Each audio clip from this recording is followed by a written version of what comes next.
Seasonal వ్యాధులు విజృంభిస్తుంటే ప్రజల్ని దోచుకుంటున్న private ఆసుపత్రుల పని పట్టాలని తెలంగాణ అసెంబ్లీలో విపక్షం డిమాండ్ చేసింది.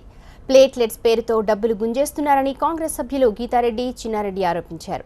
Deputy CM Mahmood Ali swine flu వస్తే సామాన్యుల పరిస్థితి ఏంటని కాంగ్రెస్ సభ్యుడు రామ్మోహన్ రెడ్డి ప్రశ్నించారు. అయితే సీజనల్ వ్యాధుల నిర్మూలనకు ప్రజల్లో అవగాహన పెంపొందిస్తున్నామని చెప్పారు ఆరోగ్య శాఖ మంత్రి లక్ష్మారెడ్డి. ఈ స్వైన్ ఫ్లూ అనేటువంటి వ్యాధి H1N1 అనేటువంటి వైరస్ ద్వారా వస్తుంది. అధ్యక్ష, తమరి ద్వారా గౌరవ మంత్రి గారు కూడా డాక్టరే, వారికి నేను కొత్తగా చెప్పాల్సిన అవసరం లేదు. వైరల్ డిసీజెస్కి మనకు క్యూర్ లేదు అధ్యక్ష. మెడిసిన్స్ ద్వారా వైరస్ని దాన్ని ఏదో చంపేస్తామో తగ్గిస్తామని మాత్రం లేదు. ఆ వైరస్ సర్కిల్ పూర్తయ్యేంత వరకు ఆ వ్యాధితో మనం బాధపడాల్సిందే. ఈ వైరల్ డిసీజెస్ ముఖ్యంగా హైదరాబాద్, సికింద్రాబాద్లలో బాగా పెరుగుతూ ఉన్నాయి. దయచేసి వీటి ప్రివెన్షన్ గురించి, మనం పాటించాల్సిన జాగ్రత్తల గురించి ప్రభుత్వం తగిన చర్యలు ప్రజలకు తెలియజెప్పడంలో విఫలమవుతుందనేటువంటి మాట మనం పదే పదే పత్రికల ద్వారా కానీ అందరి ద్వారా కానీ వినడం జరుగుతూ ఉంది. ఈ ప్రభుత్వం వచ్చిన మొదటి సంవత్సరం మంచి చర్యలు తీసుకుంది, కానీ తర్వాత 2 సంవత్సరాల్లో అంత పట్టించుకోలేదనేటువంటి మాట వింటూ ఉన్నాం.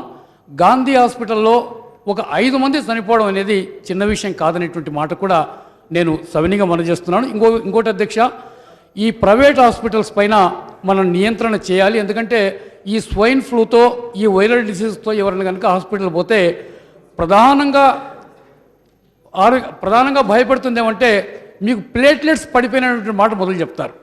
ఆ ప్లేట్లెట్స్ పడిపోయినామంటే మేమేదో మరణానికి దగ్గరగా ఉన్నటువంటి బాధతో ట్రీట్మెంట్కి ఎంతైనా ఖర్చు పెట్టడానికి సిద్ధపడతా ఉన్నారు. ప్రైవేట్ హాస్పిటల్స్ విపరీతంగా డబ్బులు ఆగుతూ ఉన్నాయి. అందుకని ఆ ప్లేట్లెట్స్ కౌంట్ చేసేటువంటి మిషన్స్ ప్రభుత్వ ఆసుపత్రిలో మీరు అందుబాటులో పెట్టాలని మనం చేస్తున్నాను. ఇలా చాలా హైజీనిక్గా ఉండేటువంటి మన డిప్యూటీ సీఎం గారే, మహమూద్ అలీ గారే బేగం సాహెబ్ కా సాబ్ నిమ్స్ మే అడ్మిట్ హుయే. మళ్ళీ అలాంటి పెద్దవారికే ఈ వ్యాధి వ్యాపిస్తూ ఉంటే చిన్నవాళ్ళ సంగతి ప్రభుత్వం కాపాడాల్సిన అవసరం ఉందని తమ ద్వారా గౌరవ మంత్రులను కోరుతా ఉన్న అధ్యక్ష. గాంధీలో కానీ నిమ్స్లో కానీ ఈ సపరేట్ వార్డు ఏర్పాటు చేసి ఆ వార్డులో గతంలో లేనట్టు వెంటిలేటర్స్ కానీ ఈ యొక్క ఐసీయూ విభాగాన్ని ఏర్పాటు చేయడం జరిగింది అధ్యక్ష. కొన్ని డెత్స్ అనేటివి అక్కడక్కడ జరుగుతున్నమాట వాస్తవం. అది ఆ డెత్స్ అనేటివి మీరు గమనిస్తే పూర్తిగా కాంప్లికేషన్స్, ఈ స్వైన్ ఫ్లూతో పాటు వేరే కాంప్లికేషన్స్ ఆల్రెడీ ఉండి మరి క్యూర్ చేయడానికి అవకాశం లేనప్పుడు మాత్రమే చనిపోవడం జరుగుతుంది అధ్యక్ష. మీరే చెప్తా ఉన్నారు, మరి ఉదాహరణ ముందే డిప్యూటీ సీఎం గారు ఉన్నారు. కొద్దిపాటి స్వైన్ ఫ్లూ వచ్చిన తర్వాత కూడా 100% క్యూర్ అవుతుంది అనడానికి మరి డిప్యూటీ సీఎం గారు నిదర్శనం. ఎగ్జాంపుల్ ఇక్కడే ఉంది.